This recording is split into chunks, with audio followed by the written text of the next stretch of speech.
just want to drill down on one thing you said on red flag laws. Florida has a red flag law that Rick Scott signed into law. Senate seems to be modeling some of what they're doing on red flag laws on what he did. Are you against red flag laws as a blanket proposition? What I've said is what Speaker Pelosi is bringing to the floor today and tomorrow That was my question.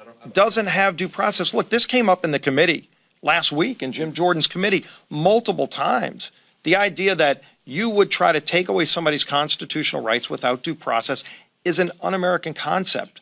But I'm asking. And in the bill, they've never attempted to work with us to even address whether due process should be part of the package. And it's not part of the package. Not about the House bill. Are you against red flag laws as a broad proposition? What I've been concerned about is this idea that if you think that just taking guns away from American citizens is the answer, we've seen over and over how that's not worked. I mean, look at West Virginia about 2 weeks ago.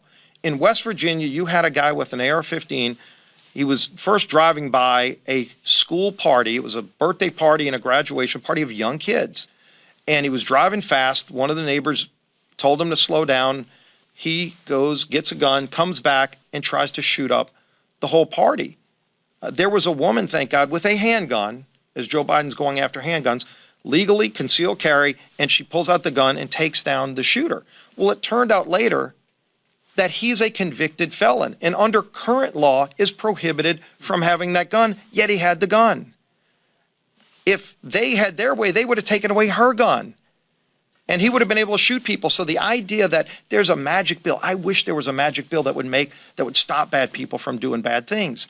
I think most Americans know that's not the reality. So how do we confront why people are doing it? We don't put the focus on why. There's an immediate movement anytime something bad happens about taking away guns from people, instead of saying, why is this happening? And can we actually do something like we did after September 11th to connect the dots and stop it from happening again? That's where I'm going to put the focus. I'm going to continue to put the focus on trying to stop it from happening again by connecting dots and trying to look for those signs that are out there that are not being dealt with right now. So that the answer is yes, you are.